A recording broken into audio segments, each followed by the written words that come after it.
I think of all things, working at hospice has taught me the importance of loving with intention, loving unconditionally, and loving excessively. I mean, that is what's important. Too often in life we focus on the material, and I even, reflecting on my own marriage, I think I could have loved my husband with more intention and unconditionally.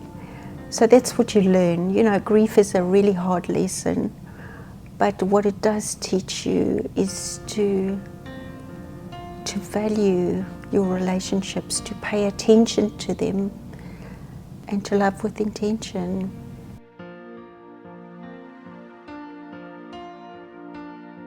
I'm Andrew Johnstone, and this is The Last Breath, a podcast about death and dying, a Free FM production made in association with Hospice Waikato. In this series, I'm talking to the bereaved, the dying, and the people who care for them. And as we explore the work of hospice, we are also exploring the process of death and lifting the veil from a subject that is seldom addressed in an open and forthright manner. In a profound interview, grief counsellor and family services team leader Charmaine Smit talks about grief, forgiveness, the recent loss of her husband Pete, and the importance of loving with intent. Impressed by the way hospice cared for his late sister Susan, Chris Kawa got involved as a volunteer and later became a full-time employee. Chris talks about his work as facilities and equipment team leader and the joy of caring for others.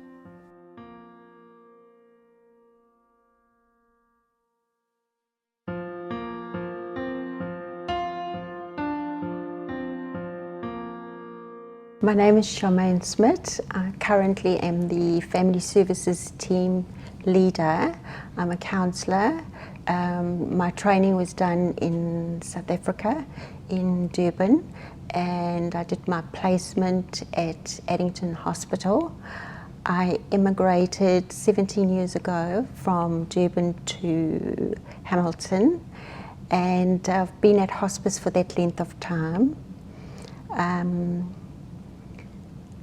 Yes, it's palliative care is something that I'm very passionate about, and I think it comes from my placement in Durban. I was asked to do the placement at Addington Hospital at the HIV Centre, so most of the patients I saw there were in the major symptomatic phase, and the hospital sent me to the hospice in Mayville. And I said to my son, I would love to work at hospice. It just made such a huge impression on me, the time that I spent in Mayville. And then my boys immigrated to New Zealand, and my son said to me, Mum, do you know there's a vacancy at the hospice in Hamilton? So I applied and got the job. Very lucky. I feel truly blessed to work at hospice. For me, it's a passion. I feel it's a real privilege to be able to walk along clients at a time when they're very, very vulnerable. So my role includes supporting other members of the allied health team, which includes the social workers, occupational therapists, spiritual care, the kaya whena, massage therapists. I also run a patient carer group on a Friday. The groups are really, really important. It gives the patients an opportunity to talk about their treatments, to talk about their diagnosis, to talk about family issues, and it's just a safe space for them to relax and unwind. And then I do the healing journey, which is a bereavement group, and that is over a period of 6 weeks. It's 2 hours once a week, and that gives an opportunity for bereaved to look at the grieving process, stress, anxiety, and ways of coping. And as I mentioned to you earlier, my husband died at the hospice. He was diagnosed in 2019 with bowel cancer. I thought I knew everything about grief and loss, but it's very, very difficult when it's so close to home. I mean, I've watched a lot of people die, but it was difficult. Very grateful for hospice. The nurses were very kind and generous. Pete spent in the inpatient unit for about a week and then was sent up to a hospital and then came home, and he died at home. Yes, so I feel very blessed to have had the support of the hospice. It was really, really important. But yes, you feel that you know, I've got an honours degree in psychology, and you think you know everything about the profession in which you're working, but the pain of grief can be overwhelming, and it was only after the death of Pete that I could really understand why some bereaved can feel quite unhinged after the death of a loved one. Just think of his last day, and his last breath is cemented in my mind. Both my sons were with me when Pete died, and it was tough for them too, you know. Although you're expecting it, you're never quite prepared for the end to come. I've grown as a person. I think it doesn't matter how long you work at hospice, you're constantly learning, because the people that you're meeting, you know, the experiences, their life experiences. I've never met a person who hasn't had deep and profound experiences in life. And you never know what to expect as a counsellor when you're visiting a client. I remember once I visited a client in Waihi, and I actually went to see the wife, and the husband was there, and he said, I said, would you like to sit in on the session? And he said, no, a counsellor is not for me. But he didn't leave the room, he just sat away from his wife. And so I started the session talking to his wife, and he just kept on staring at me. I thought, oh my God, I hope I don't have a book on my nose. You know, I just felt that. And I said, look, I'm sorry, I'm going to have to stop the session. I just need to ask your husband. He's just looking at me, and it's just making me feel quite uncomfortable. So I said to him, you know, why are you looking at me so intensely? And he paused, and then he said, oh, you look like my mother. And I said, oh. So I said, oh, well, I hope you had a good relationship with your mother. And he said, actually, no, I didn't. And he burst out crying. So I picked up a chair and I put it in front of me, and I asked him to just sit in front of me. And I said, well, you know I'm not your mum, but if I was your mum, what would you say to me? He said, I would ask you, why did you give me up? And this was a gentleman who was in his 80s. His wife was really blown away because it was a second marriage. They'd been married like over 20 years. He'd never discussed it with her, and he'd never even told her that he had been farmed out, as he said. But yes, so you never know what to expect as a counsellor. You meet each person where they are at. Did that help him to express that to you?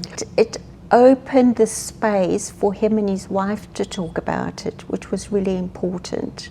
He said he'd never raised it before. One, he felt a huge sense of shame, and he also felt it was something that he needed to just get over and move on. You know, I mean, he wasn't expecting or even wanting to be part of the counselling session, but I think by the time I left, they were both in a better space. Another client I visited, his wife had breast cancer. Went to see her. The husband had come in the room and he said hello, and I don't know whether it's they're nervous of counsellors or they just feel uncomfortable, but he left the room, and I started the session with her, and during the course of our discussions she talked to me about her husband being very withdrawn, and I said to her, well, would you like to have a session while I'm here? Sometimes it's easier to talk to your family when you've got someone that you don't know that's sitting with you. She started to cry and she said, I just don't know whether he loves me. And I said, so why don't we ask him that question? If that's weighing heavily on you, I think that's an important question to ask. And so he came back into the room. He was very hesitant, but he did come, and he sat next to her. And I said, I've just been talking to your wife, and she's feeling, that since her diagnosis, that you've become a little distant, and she feels a little overwhelmed. And then I encouraged her. I said, well, why, with me here, I'm just wondering if you want to just tell your husband what you told me. She just said, you never tell me you love me, and I just feel you don't love me because of the breast cancer, and I look awful. And she just started to cry. Oh, and it was incredible. He just kneeled down, he took her hand, and he said, of course I love you. He said, I can tell you what you were wearing the day I met you. And he actually met her on Fairfield Bridge, and he described exactly what she had on the day that they met. And she said, I can't believe you remembered what I was wearing. And he said, of course. He said, that was the best day of my life, that I met you. It was incredible, It was a beautiful story. And I remember leaving the house, and I went and sat in the car, and I had a good cry. I think of all things, working at hospice has taught me the importance of loving with intention, loving unconditionally, and loving excessively. I mean, that is what's important. Too often in life we focus on the material, and I even, reflecting on my own marriage, I think I could have loved my husband with more intention and unconditionally. So that's what you learn. Grief is a really hard lesson, but what it does teach you is to value your relationships, to pay attention to them, and to love with intention. Something you said really caught my attention. Well, actually everything you've said has caught my attention. But all of us have profound things within us. Many years ago I sat next to a friend as he was dying, and he said, I need you to be my confessor. And I said, well, that's very heavy. I said, I don't know if I'm the right person. He said, I want you to listen. And I listened, and he told me things that he'd never said to anybody, not even his wife. Mm-hmm. Things he'd been ashamed of, mm-hmm. Guilt that he'd been carrying. And it wasn't really anything bad. Mm-hmm. It was just little things that he regretted, things he should have done. Mm. And the minute he finished, he said, my God, I feel like the weight of the world's lifted off me. Mm-hmm. And then he died. Yeah. That's incredible. Mm. But, we all have insights and profound moments, and we seldom share those things with other people. That's why being a counsellor is just such a privilege, because you do interact with other people, and there are times when people disclose things that they're stuck with for many, many years, that they feel ashamed about, they're unhappy about. So yes, I feel very privileged to have, to have been with hospice all this time. It's not a job, it's a privilege. It's a real privilege. How did you know you wanted to be a counsellor? Was it something that was, when you were a teenager, was it something that you were drawn to? Well, actually, my mother used to read tea leaves. So when I was young, we always had people who used to come home, and my mother used to have these tea parties, and then she would read people's tea leaves. And my mum was also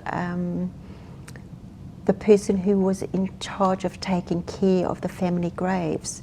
So every weekend she used to pack a basket, and we used to go to the cemetery. And so while we ran around the cemetery, my mum would take care of the family graves, and she would allow us each to take turns to select a person that we were going to have lunch with.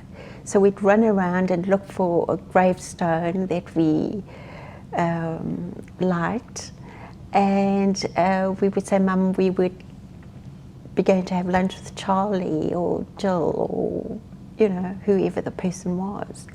So I think death and dying, my mum always taught us never to be afraid of dying, and I think it stemmed from that, just watching her and her ability to engage with people made me want to be a little bit like her. And and so it was something I wanted to do. And once I got married, my husband was open to me going to varsity, because I didn't go to varsity until I was married. And here I am. Your mother sounds like she was actually a natural born counsellor. She was. Tea leaves being the vehicle. Yes, because my mother was uneducated. She only went to school for 3 years. She was the youngest of 9, and she was the only member of her siblings that was uneducated, and that was because her sister had died, and my mother was following the death of her sister. My gran just didn't want my mother to leave home. She just became very anxious and stressed, and she homeschooled my mother, so my mother didn't have the opportunities that her brothers and sisters had, her other brothers and sisters. So you mentioned when you were still in South Africa, you worked with HIV AIDS patients. What did that teach you? Oh gosh, that taught me huge. I mean, that was the first time I was ever confronted with suffering. I mean, it was incredible, because the patients were all in the major symptomatic phase, which meant that their bodies were just packing up, and the smell was horrendous, I mean, there were days when you were seeing a patient, I often had to get up and just stand at the basin and just say, oh God, please don't let me faint, because the smell was overwhelming, and you were, trying to not show that you were overwhelmed and distressed. I remember the first day I came home, I got into the shower and I was in the shower for about 2 hours trying to get the smell off me, and my husband said, you're going to have to get out the shower, and I just felt so overwhelmed. It was, the suffering was huge. Some of the mouths would foam. Some of the patients had maggots on them. Yeah, and just the seeping sores, you know. It was like stepping into a movie. It was almost unreal. I mean, I'd never been exposed to that kind of suffering and that level of suffering. Yeah, it was an incredible experience. Did you feel you were making a difference? Oh, yes. Then you moved to New Zealand. Yes. And a different kind of death. Yes, different. And I mean, when I arrived, I'd actually come on a holiday, and then Clive told me about this position at hospice, and I thought, oh my God, I'm going to go. You know, I'm going to apply. And I remember when I got the job. I didn't really have any work clothes, and obviously I'd have to work before I could afford to buy. And I remember having a conversation with the then CEO, Elizabeth Bang, and I said, you know, I was just a little, you know, when she congratulated me and said, oh, you've got the position. And I said, oh, well, like, I'm a little bit concerned because I really don't have clothes which are, I mean, I've got trousers, but I don't really have tops that are suitable for work. And she said, oh, that's not a problem. And she reached and went to the cupboard and she took out two. At that time the nurses were wearing a hospice top, but it was only the nurses that were allowed to wear those tops. And she took the two tops out the cupboard and she said, you can wear those tops. And I said, oh, but they're for the nurses only. And she said, if anybody gives you any trouble, you tell them to come and see me.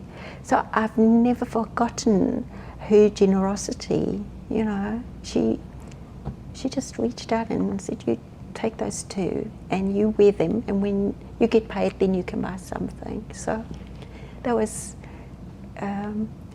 the first kindness that was shown to me. Mm-hmm. Before we started recording the interview, you said New Zealand was wasn't what you expected. Yep. And were the people you were dealing with, were they different to what you were used to? Yes. And we should iterate that when you said that New Zealand was not what you expected, we don't mean that in a bad way. No.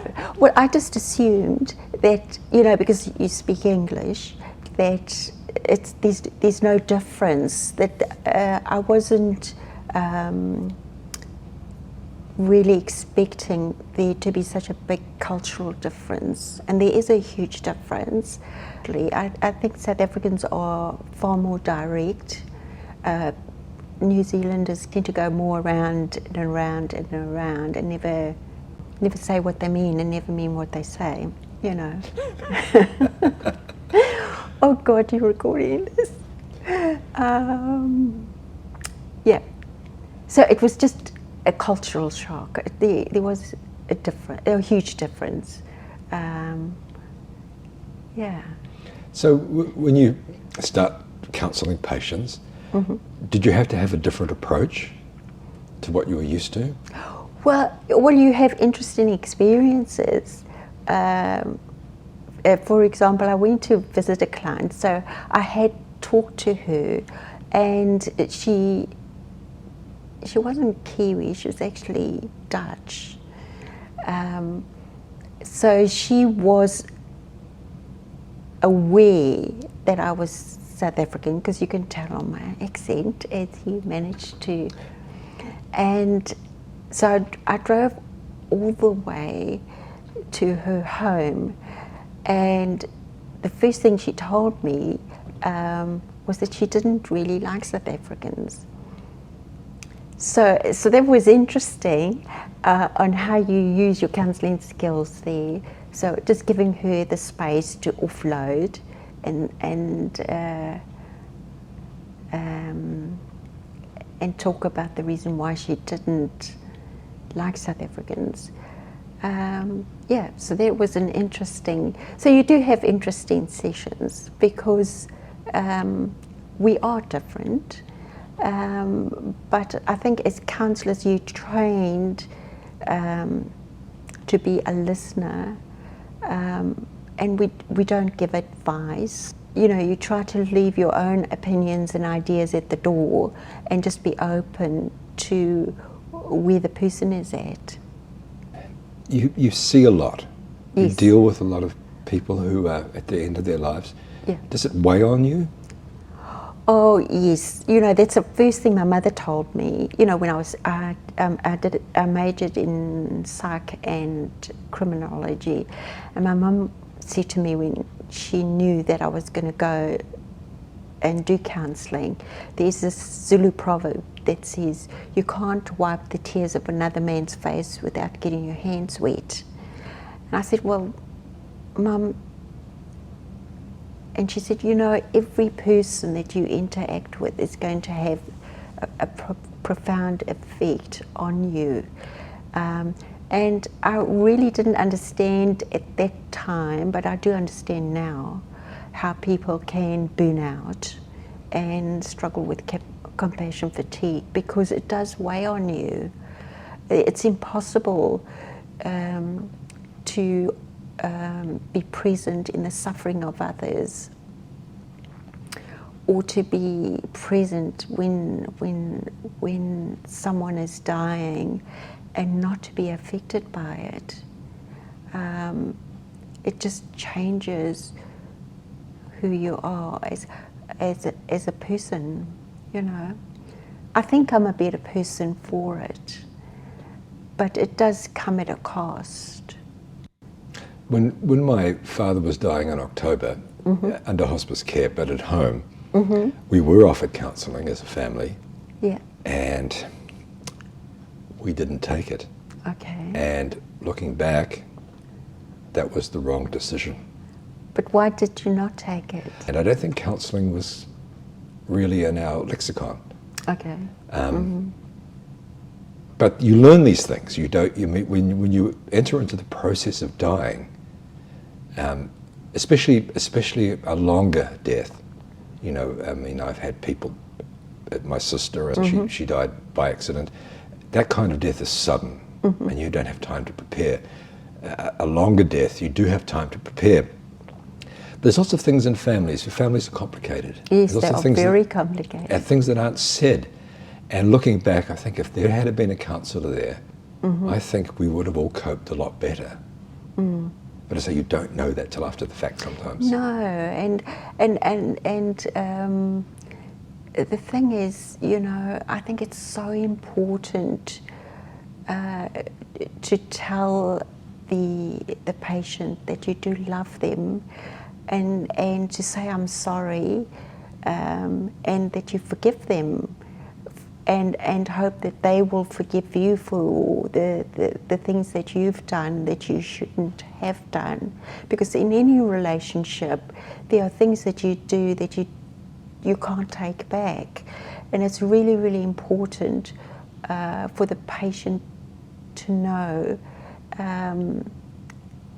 that you forgive them for any past hurts. And a lot of people, it's amazing how many people don't actually talk to the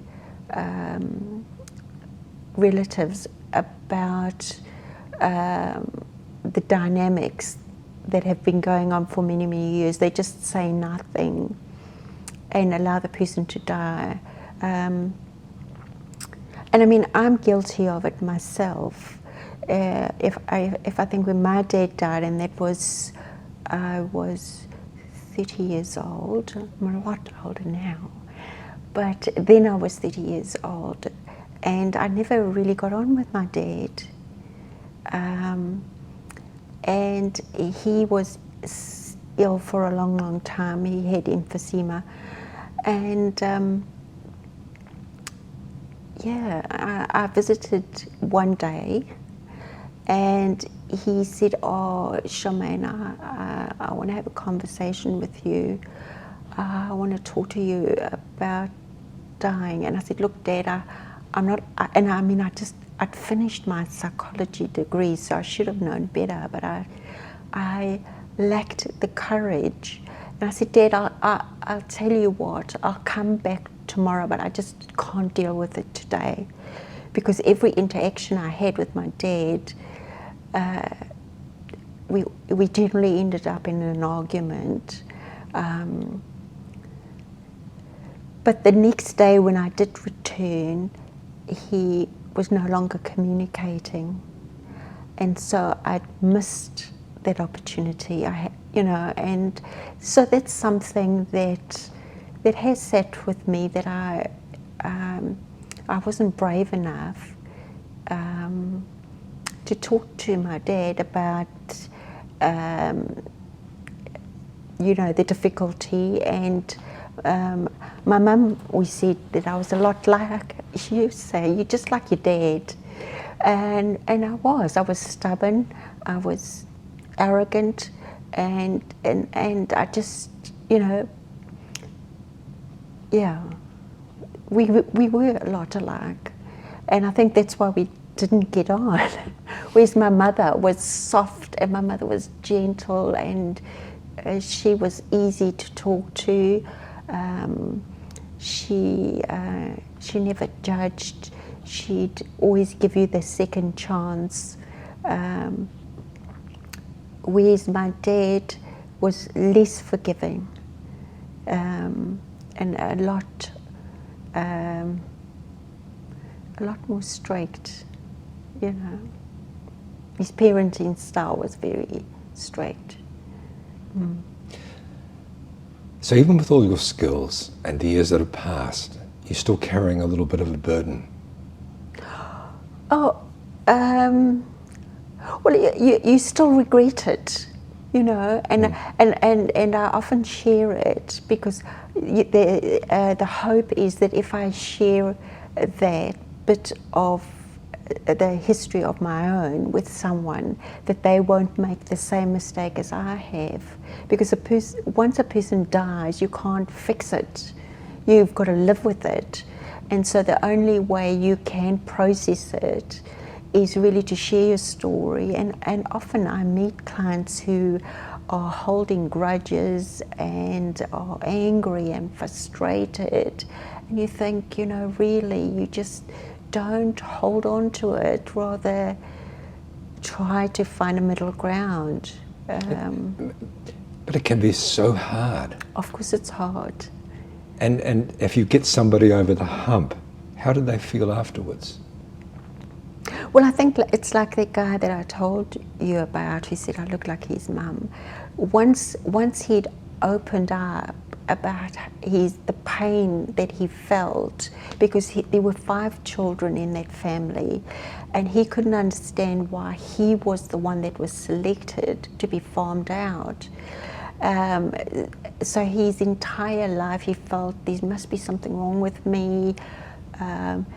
So I think once you've shared that story, a burden shared is a burden halved. And so I do encourage clients to be, especially when a person, is dying, is to not only share the hard stuff, but to share how much you love the person. Because I think very often we don't tell each other often enough how important we are. I certainly didn't tell my husband often enough how much I appreciated him and how much he meant to me. my husband was an incredible person. You know, he had his Springbok colours in paddle surfing. He had his Natal colours in paragliding. He was a very extraordinary man. And I'm a really simple person, you know. He was very patient with me. Yeah, and that's why I say the importance of loving with intention and loving unconditionally. Yeah. Were you able to express these things to him before he died? Oh yes, yes. And how did that feel? Oh, really good. It was really, really good. You know, often during the course of my marriage, often when we'd have an argument, my husband would say, "Do not come to me with that psychobabble. I can tell when you started." You know, he could tell when I was putting on the counsellor hat. Yeah. And he'd say, do not do that with me. Do not do that with me. But, you know, during the illness journey, the last 2 years of his life, I really made a huge effort to be present and in the moment. My regret is that I didn't do that all the time, you know. You know, if you reflect on your marriage, I suppose it's just like, I mean, as I said, I've got 2 sons. It's like you look at your parenting skills and you think, oh my goodness, I could have done a lot better, you know. How did Pete react to the news that he was dying? Oh, he wasn't afraid of death at all. You know, my husband, I mean, he was incredible. He had polio as a child, but that didn't affect him at all. As I said, he had his Springbok colours in paddle surfing and in paragliding. Because he couldn't run, they used to just throw him off. He was incredible. He was fearless. When he was diagnosed, he wasn't distressed or it was more me. I was going, oh my God, you know, because you know, working for hospice exactly. Well, you don't know exactly, but you know that there's no way you're going to come out of it. You know, I knew he wasn't going to come out of it alive. But he, when we went to see the oncologist, Dr. Archner, she said, well, do you want to know, you know, how long you've got? And he said, yes. And she said, well, if you have chemo, it'll probably be 2 years. If you don't, it will be shorter. And he said, okay, well, I'll try the chemo. And he did. He was very brave. He did try it for a while, but it was just really, the quality of life was no good. And he stopped. You know,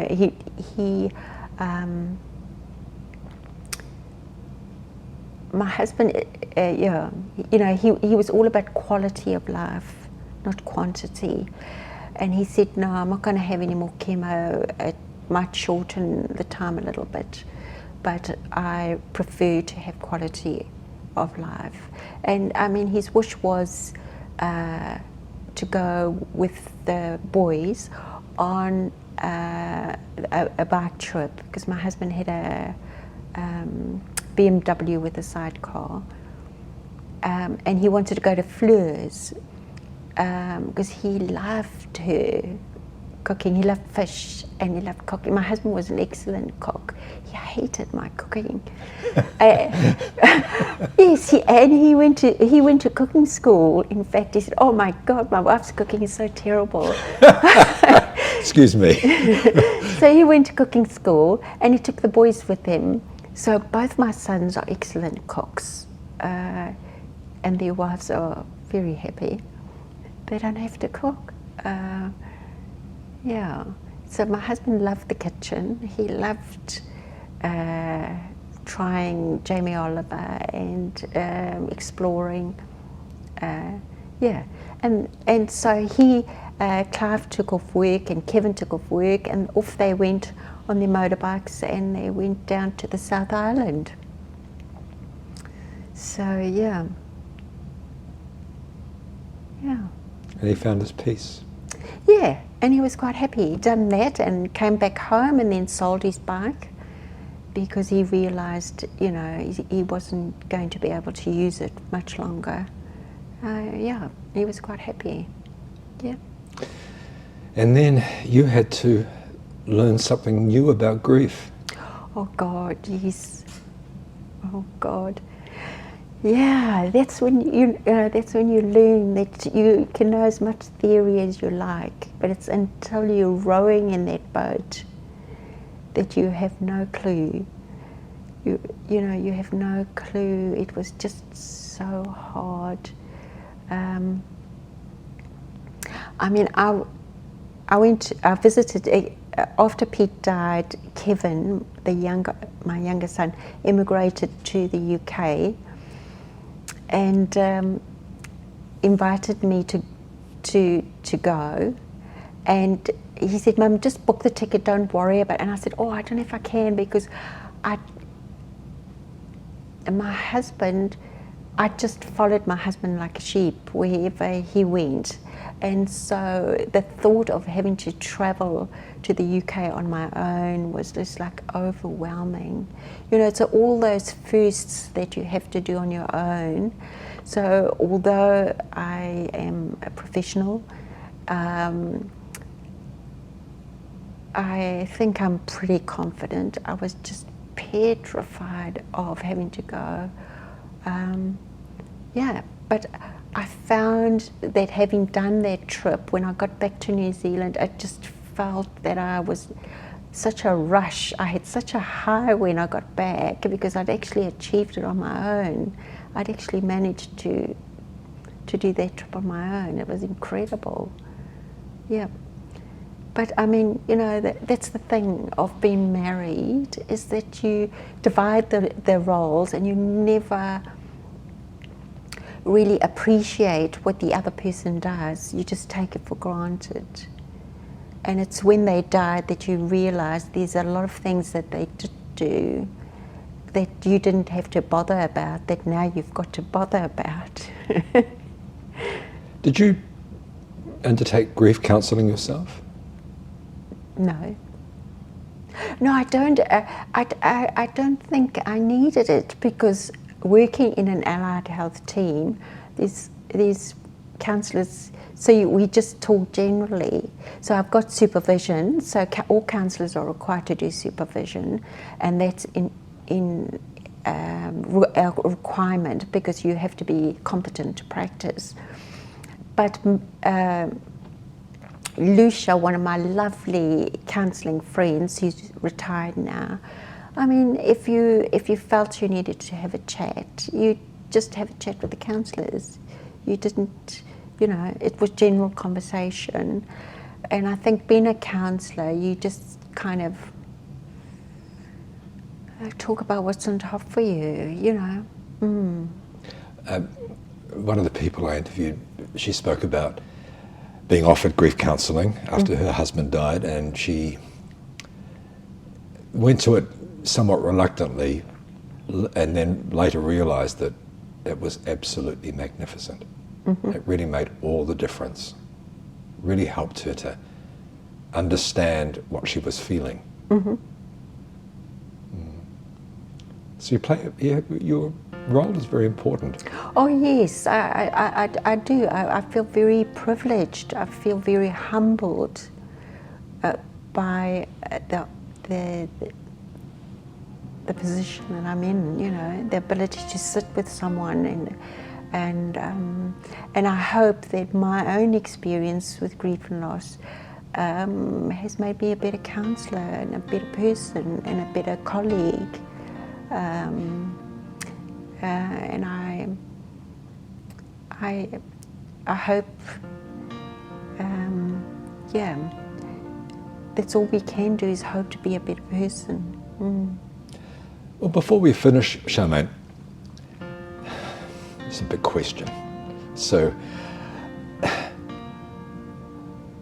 You've probably already answered this because it's been a wonderful interview, very insightful. But what would be, in a very succinct way, what would you say to people about death, about the process of death? I would say don't be afraid of death. I'm not afraid of dying. I'm certainly not afraid of dying. I think it has to do with the way it's the circle of life.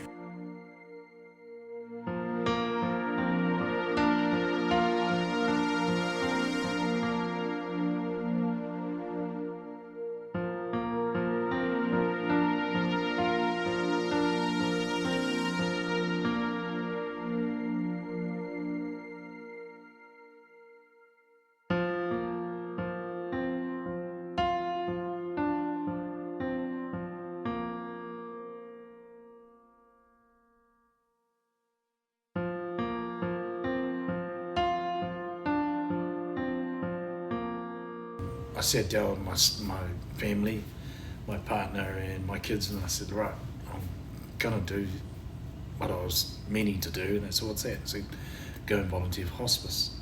And my partner goes, I would like to do that too, because we all experienced it.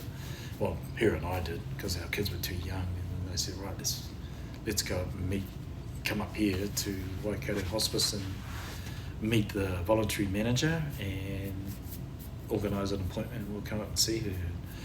We all went, the kids said, yeah, we want to come too, so we all came up, 4 of us, and sat down and we talked with Karen, and I told her the story that my sister had passed, and she goes, yeah, look, we haven't got anything at the moment, but there is an opening drinks trolley on a Friday, because no one will do a Friday night. I said, look, I'll do it.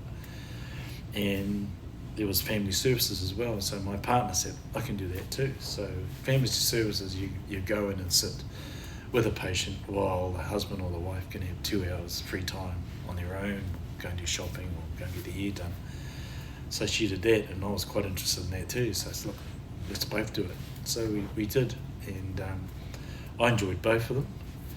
And we still worked, and the kids were quite interested, so they would go down into the shop and just see if they could help any little thing. So we did that. I did that for a year, and then I thought, and my partner said to me, oh, look, you really enjoy family services, because she enjoyed it, and she works for IRD, so she got really busy. So would you like to carry on while I'll do some part-time, but she was getting busy, so would you like to do it? So I went and asked Karen, and Karen goes, oh yeah, there is an opening there. Well, I still did the drinks trolley because it was only one night a week, and I enjoyed that because you sit there and talk to people.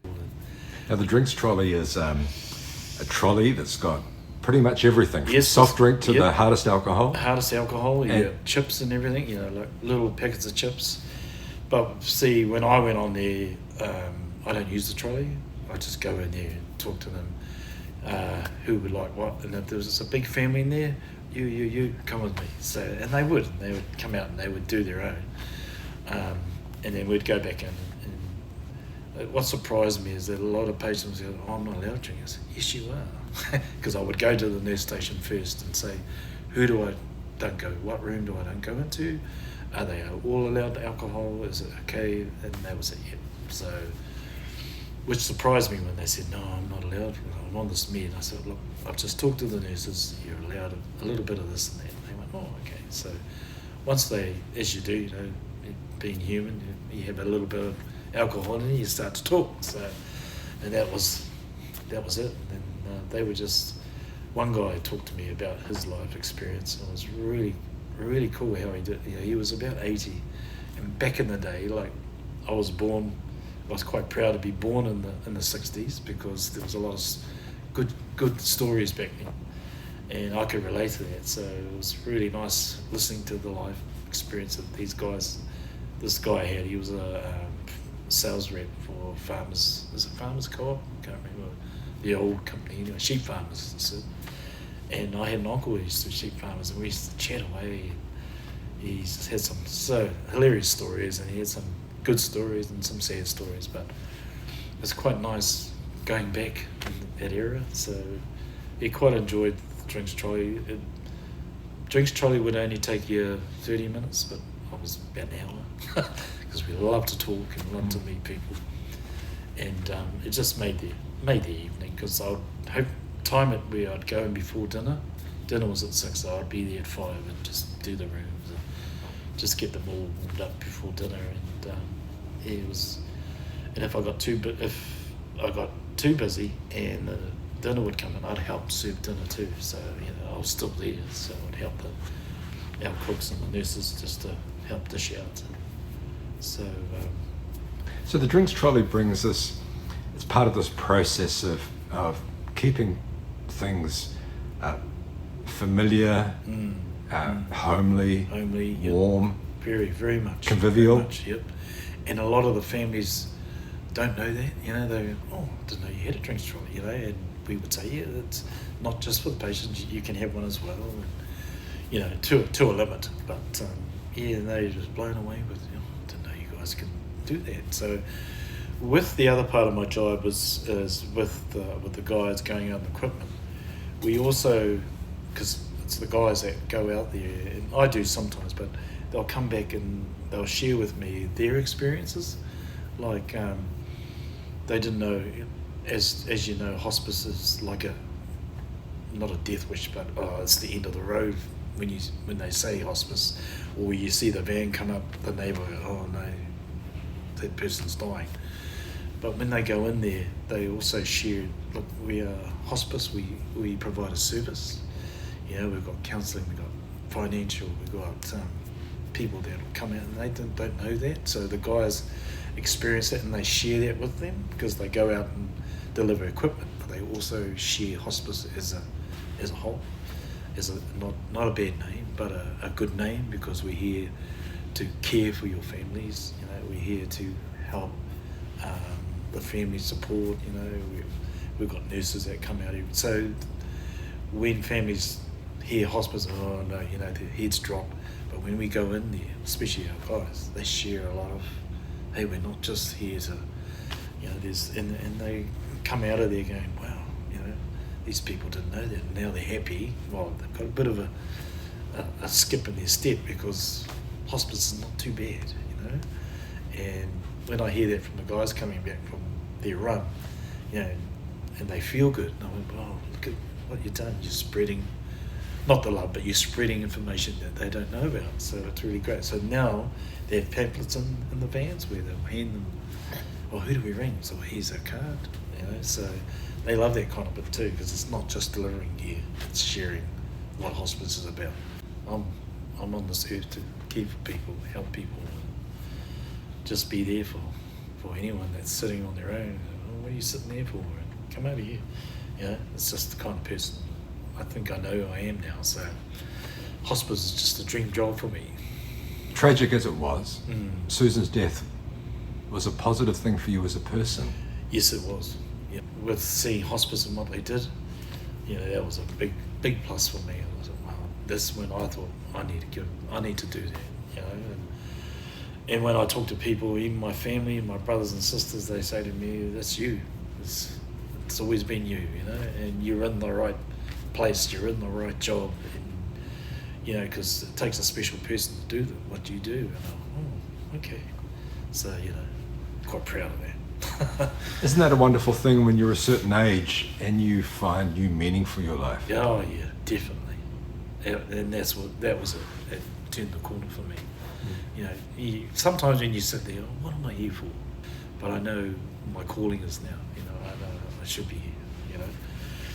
And it is a dream job for me. I come in here every morning.